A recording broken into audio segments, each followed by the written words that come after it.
as soon as he gets their money, and of course they die. And now this Clarine has become very close to Gogo. They've become very good friends, and the depression that she had before, right after her abortion, she is starting to go away because she's starting to feel more comfortable with Gogo. And so she's concerned for him. She's concerned that he's going to die. And this is the very first time that the narrator shows us Clarine's speech. And it's completely in Creole. We know that she can speak French because she was taught by Alphonse Antoinette. Gogo's speech is often showed in both Creole and French. But here it's completely in Creole. Whenever in the text we see complete Creole, it kind of catches our attention because it's different than the French. And so here what she's saying, so first of all, if we remember that with the metaphorical code switching theory, the Creole is going to be the in-group language. So it's going to reduce any social distance that may possibly be between her and Gogo. And she's saying, "Old Chaban, Robert won't ever kill you as long as you're with me." And so I would interpret this as basically saying, specifically because it's all in Creole, is that she's saying, stay with your own culture, stop trying to benefit from the French culture and their French situation over here, because otherwise you're going to die. But if you stay with me and you stay with your own culture, you'll be fine. What's interesting is that Clarine's language is always shown completely in Creole up to a certain point, up until she gets married. And then things change. And that's one particular conversation that I want to show you because it's very interesting. But the fact that this is in Creole and her speech later on is also Creole, it shows you the closeness that she felt with the Creole people that she was with. And it's going to make the emphasis of the conversation that we're going to look at next even stronger because of, if you remember that her speech is almost always in Creole. So, just before what happens is right after she has this conversation with Gogo, she gets pregnant. She sleeps with him only once, and she gets pregnant. And Gogo doesn't listen to her advice. He goes out once more, and he's killed during one of his excursions. So she's once again left pregnant by herself. This time she has the baby, and she eventually starts working at the community market. And this is where she meets her third lover. This is T-Jog, a mulatto. And the narrator tells us that T-Jog works as a postman, has French parentage, and plenty of money. And their narrator makes sure to point out that he has French at his complete command, and that he recites the fables of La Fontaine, from which he draws for himself one or two precepts for living. So here again we have the French language that's going to come and seduce Clarine. And at one point when he comes to visit Clarine, she's holding her baby, and he asks her about the baby. And she is so afraid of losing his attention that she denies the baby is hers. And she says, "It's not mine, it's a friend of mine." And she takes the baby and she leaves the baby on the doorstep at a church. So she doesn't take her own advice that she gave Gogo. And she abandons her baby.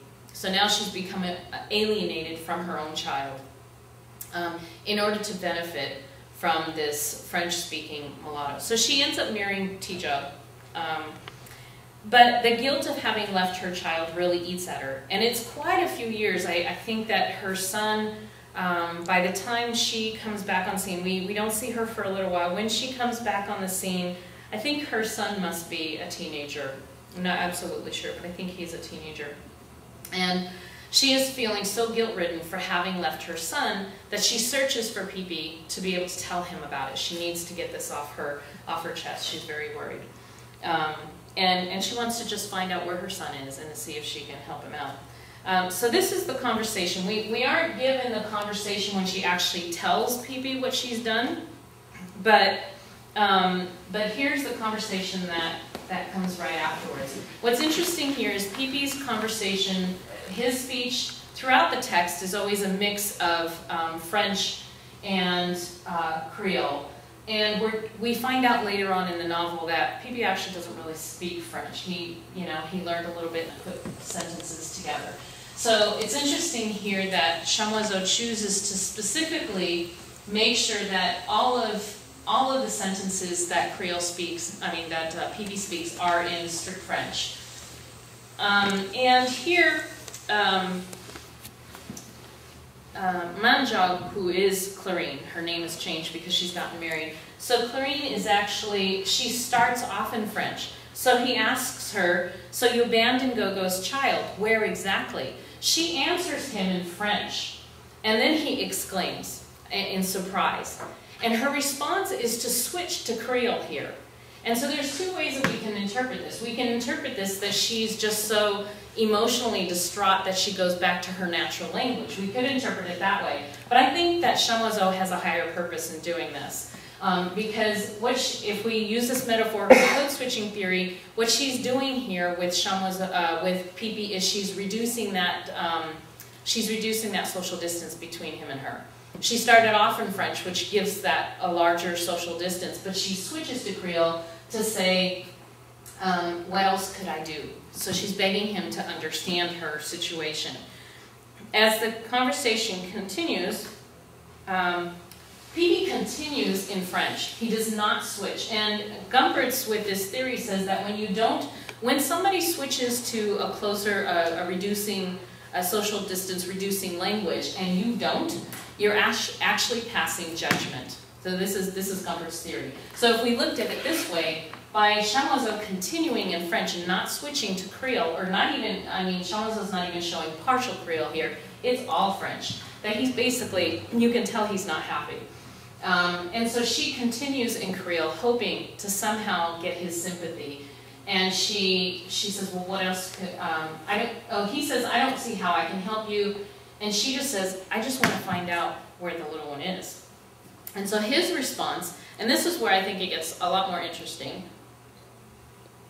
His response is to say, well, do you want it back? And what you see here, she is no longer speaking Creole. She has switched to French. So she switches to French and saying, oh, no, T-Jog, who's her husband, doesn't know anything about him and he wouldn't want him. I'd just like to help the child. So there's two things that she's done here. One is she's created this social distance between her and Pepe. She's really created quite a gulf here. And there's two things that she's saying by using the French. One is that she does not want to be reunited with her child. She wants to keep that she wants to stay alienated from him.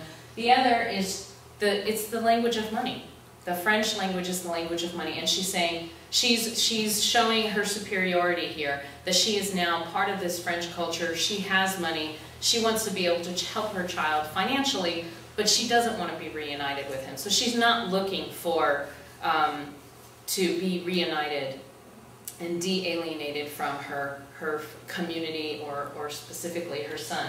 And I think that this is, if you look at this, this is one instance where I think chamoiseau is clearly saying that if you neglect the Creole language and you only use French, you're going to alienate and you're going to cause disconnection within the community.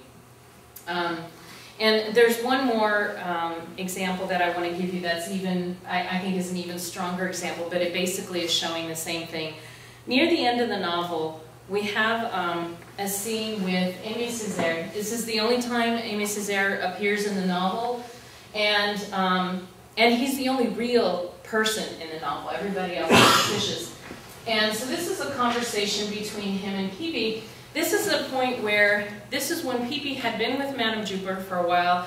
He had gotten to the point where he couldn't feed the children were starving, and somehow he creates this magnificent garden that he's able to grow plants that are perennials. He's able to grow them all year long. He's able to grow them into huge sizes. And he's able to feed not just his own family, but he's then able to help feed the rest of the community that he's a part of. And so Aime Cesaire, with fully good intentions, wants to understand what Pepe has done here to create this garden so that he can pass it on to the rest of Martinique, so that the rest of Martinique can benefit from this. But what you discover here, if you look at this conversation, Aime Cesaire only speaks in French. Not only does he speak French, but he speaks a very high, sophisticated French. And PD only speaks in Creole. This is another one of those times that chamoiseau shows his